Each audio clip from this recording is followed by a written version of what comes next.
Okay, so now for the second step of this, we're just going to make the funnel cake. So you'll see my ring is in there to keep me where I need to be, okay? And all I do is pour the batter in. It would really help probably if I was right-handed, huh? Which I'm not, I'm lefty. But pour the batter into the circle. And I can kind of make whatever designs I want. Now don't y'all laugh at my design because, whoa, y'all can see that I'm not right-handed. So we might have to make two because this one needs Jesus a little bit. All right.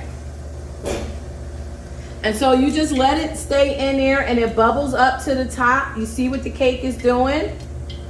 All right. And we just let it cook. And you'll see the edges around the perimeter. Oh, I keep tongs on hand. Okay, so that I can flip it because you're going to need to flip it. But I keep edges around. You just keep an eye on the edges around the perimeter. And when they start to turn golden brown, we know that it's time to flip this. Did I mute myself?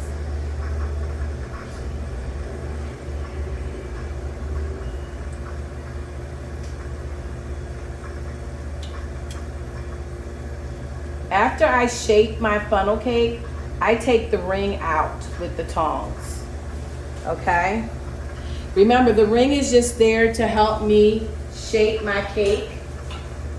Don't use your hands, obviously, right? You're going to use the tongs.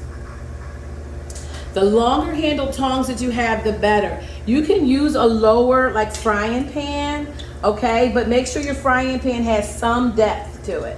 All right, I think that this funnel cake is ready to flip. And this is where I probably should have, don't do what Miss Kim does. All right.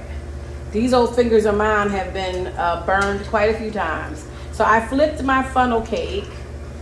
And if you're using a lower pan, you won't have trouble getting it out. And you can see how golden it is. It's looking like funnel cake, all right?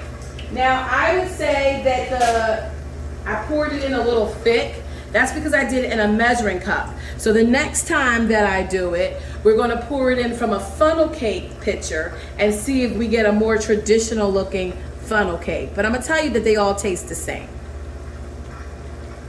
This one also broke a little bit.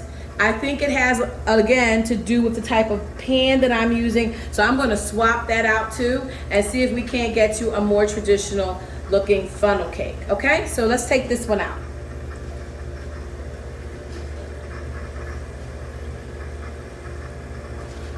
Okay, it's still beautiful though.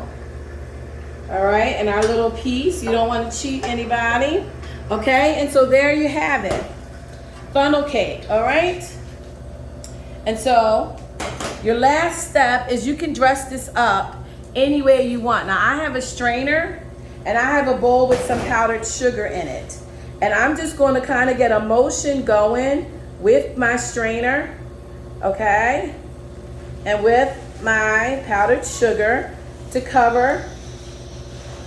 I look like this corner here needed a little something.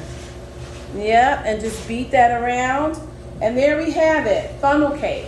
All right, nice and hot, ready to go. We can serve it up on a plate.